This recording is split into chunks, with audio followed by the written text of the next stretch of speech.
It's your boy Guru now back with another bang on episode. Yes, we are back, ladies and gentlemen. Yes, I am back, and I just have to say this that yes, we are back with our original setup. So you guys will have a wonderful, wonderful time as we speak. And of course, we're gonna talk about some real stuff, some good stuff, and of course, back to the same old routine. We're gonna have two transfer news episodes as per the news that are definitely going to come at us, and especially last week, we actually tried out something new when we had a lot of IG Army fans, or rather a lot of football supporters who watch football actually joined in our live. Our regular contributors actually joined in our live, so we're going to bring that kind of segment at least once or twice a week. We have to make your presence felt as well in a lot of opinions we need. And of course, the FIFA content might be back sooner than you think, and you guys will have a blast. So if you seek daily Arsenal content, daily FIFA content, and of course some really awesome content that you guys love related to football, this is the best place to be. Well, talking about the first stuff, well, somebody's not happy with Mesut Ozil, or rather, somebody was dang straightforward as to Mesut Ozil's whole Arsenal career was Kevin Campbell. Now, Kevin Campbell said about Ozil that he will not be remembered as an Arsenal great. He will be remembered as a quality player, a talented player, but not a great. If you want to be a great, you lead by example and do not have what he has on his resume. Nobody questions a great. He sums up the Emirates era. Incredible talent, but he did not bring the big trophies home. This is what you need to bring home. That's the opinion of Kevin Campbell. Well, fortunately or unfortunately, I don't know what you guys feel about it, but if you ask me, I personally say yes, he's completely bang on, 100% correct. And a lot of Arsenal fans, real genuine fans, who actually believe that Mesut Ozil was a great player, but not a legend of the club. Definitely not. Moving on. So somebody else is also interested in Lucas Torreira, because AS Monaco have made contact with both Arsenal and Lucas Torreira. The French side have offered the Uruguayan a 3-year deal. Lazio and Fiorentina are also highly interested, according to Tutto Mercato Web. So it looks like Tutto Mercato Web have actually come up with a bang-on news about Lucas Torreira. AS Monaco are really in for his signature. Will he go to France? Probably. I know that he can speak French language. Maybe, I don't know, I might be wrong here. But it's all about the adaptation, and I'm pretty much sure he's not getting that much of a wonderful time at Atletico Madrid at the moment. So moving on, talking about something else, let's talk about Wizzy Football. The Wizzy Football actually came up with certain stats of comparison between Martin Odegaard and Emil Smith-Rowe. Well, yes, they tweeted out that Martin Odegaard packed his bags to join teammate Dani Ceballos in North London. The Norwegian will provide Arsenal with a more penetrative and creative outlet than their current midfield options if he can recapture the form he displayed at Real Sociedad last season. So it looks like, according to these stats, do you know what these stats represent? Is that the numbers that Martin Odegaard produced are better than Emil Smith-Rowe, Dani Ceballos, and Alex Lacazette, who were deployed as the creative outlets under recently under Mikel Arteta. So Liverpool had contacted outgoing Arsenal defender Socrates last week, but talks have not progressed in any direction whatsoever, according to The Athletic. So yes, it's not happening for now. But moving on, somebody's really appreciated what Mesut Ozil brought to the table, and that was Alexandre Lacazette. So he tweeted out, "Mr. Assist, it's been a pleasure to play with you, and especially to score your last assist at Arsenal. Good luck at your new club. They're lucky to have a number 10 like you. Hashtag M10. Yes, Mesut Ozil, there was an admirer for you when you were at Arsenal, and there is still an admirer of you who wants to bid adieu in the most positive way that he can in Alexandre Lacazette." That's pretty great news, isn't it? But as I was traveling, and a lot of people actually commented, and they actually spoke to me on Instagram as well. They DM'd me that, and I actually the news broke up yesterday that Chelsea Football Club has today parted company with head coach Frank Lampard. Now, it was not far away when this happened. His comments when Andres Villaboa was sacked. So Frank Lampard said the players had no part in his dismissal. He played his cards and they didn't work. Maybe he was too young, and maybe the job was too soon for him. Ring bells, Frank? Well, it does for me. So Here's a big update about the injuries for the Arsenal versus Southampton game tonight.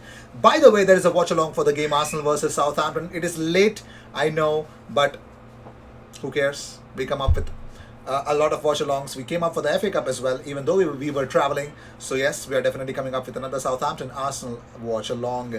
And so Ben Dinnery actually tweeted out that Ryan Bertrand is missing his game after collecting his fifth yellow of the campaign. So no Ryan Bertrand tonight for Southampton, and no Kyle Walker-Peters. He picked up an injury in training, and Ralph Hasenhüttl reveals the fullback is likely to miss out tomorrow. Yes, it looks like he can definitely not make it. So yes, no Ryan Bertrand, no Kyle Walker-Peters.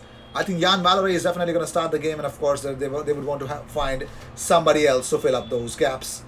Moving on, so according to a certain Golazo TV, Odegaard was in Arsenal Sports City undergoing the medical examination, and the operation could be made official imminently. So Martin Odegaard has already had his medical according to certain reports. But anyways, the reality is that according to Fabrizio Romano, Martin Odegaard poised for Arsenal debut on Saturday. Mikel Arteta hopes to have the Norwegian available for the game against Manchester United on Saturday.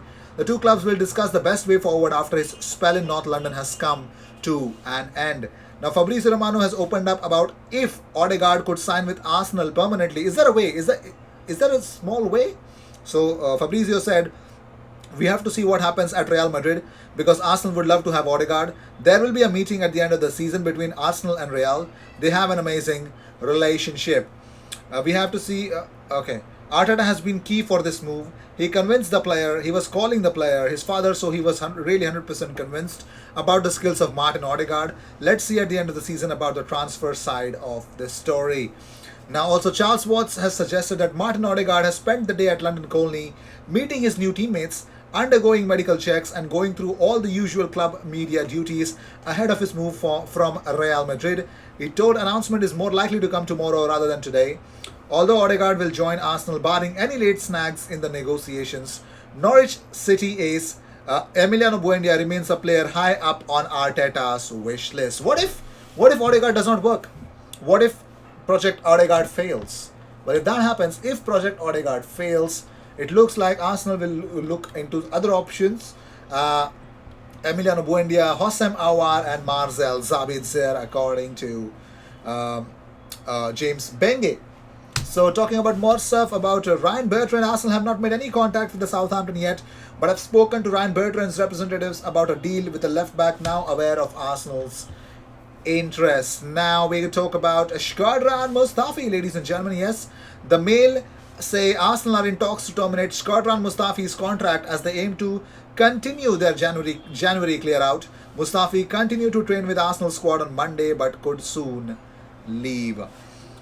Well, of course, he's in talks with Arsenal to terminate his contract. So talking about different stuff, here's a hello from Mesut Ozil at the Fenerbahce game, watching from the stands, and of course his side won the game. I think 3-1 or 3-0. That's if I remember, they won the game. Fenerbahce. Anyways, talking about different stuff. Now, Ryan Bertrand has got 6 months left on his current deal.